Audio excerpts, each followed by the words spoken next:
Don't know whether you can see these or not. You should be able to.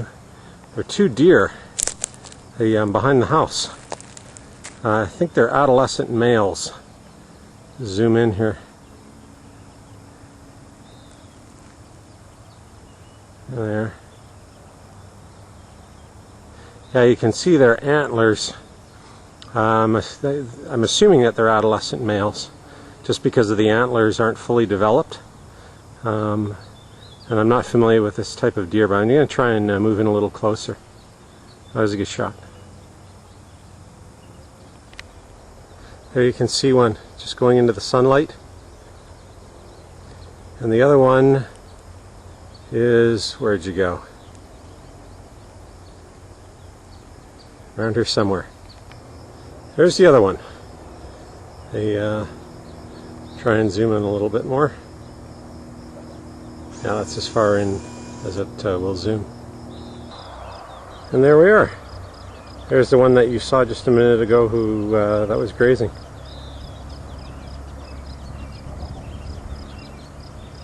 You see how close, I'll pull back. You see how close they are to the houses.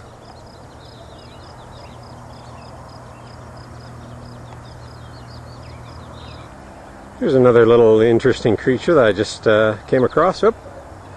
They flittered away there. They have these small little birds in this area. I'll pull back so you can get an idea. That's Lake Okanagan in the foreground there.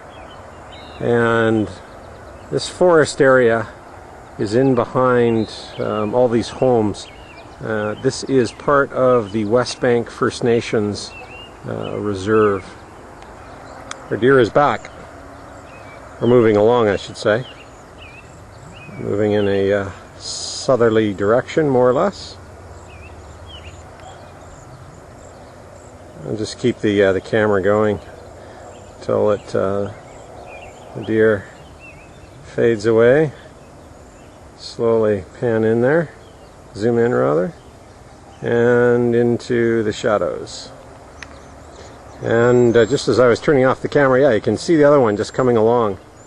Yeah, so I guess actually I had sort of come around in front of the first one. That was further south, and then I had shot some video of the second one, and then there's the second one following. And I'll pull back. There we go. This is a good vantage point from which to see the new Okanagan Bridge, the Bill Bennett Bridge. Bill Bennett was one of the former premiers of British Columbia, and the bridge cost, I think it was $114 million. I'll just move on to the side here so you can get a bit more of a view. They replaced a bridge that was more than 50 years old, the Span Bridge, and you can see the towers down at the far side of the lake. It was a lift bridge, so there was a section of the roadway that would lift up and down to allow boats to go through, but I don't know if that's been operational or if it was operational right up to the end. I'll just zoom in here. I've ridden my bicycle across the new bridge, and it's certainly a lot easier to get into Kelowna. I'm just down the hill, basically through the backwoods here, and I'll just do a panning shot of the Kelowna skyline. And this is looking up basically to the north. I know you can't see a lot of detail, so I'll shoot some video from the bridge later. And there's a slightly different angle on the bridge. I just came along about 100 feet or so.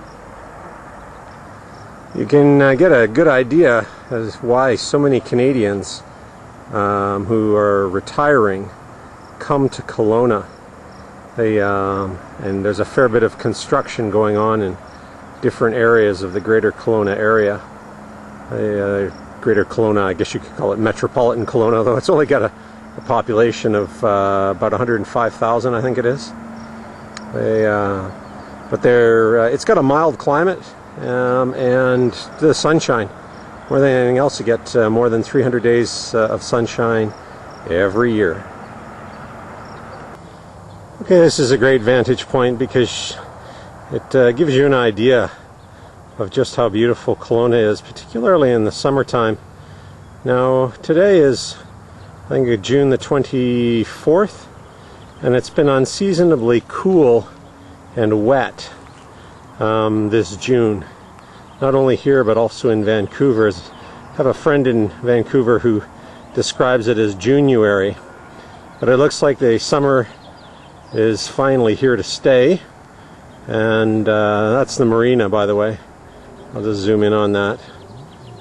Down below, one of the marinas. There's a number of them.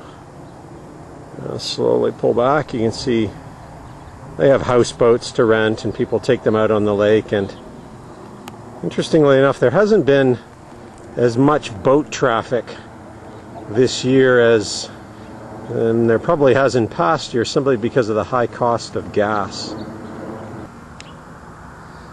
So I'm just doing a pan again.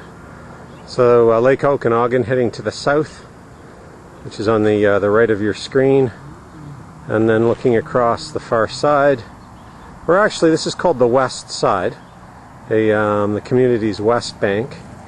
Penticton, or Peachland rather, is to the south. There's the boat marina again, and then moving into Kelowna across the lake. Take a shot both ways because I came here in the winter time, and this trail was practically barren. So it's obviously quite different, and there's some beautiful flowers. I'm not going to pan the homes just so I don't irritate any of the owners, but yeah, the diversity of vegetation here in Okanagan is quite interesting.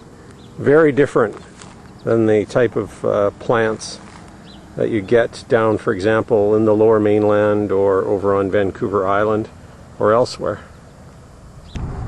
One of the major landmarks that you would have seen when I was panning before was this white complex of buildings. You're looking at the Kelowna General Hospital. Here's another shot of the path, which in the wintertime was practically bare. This is quite an interesting plant, I think. It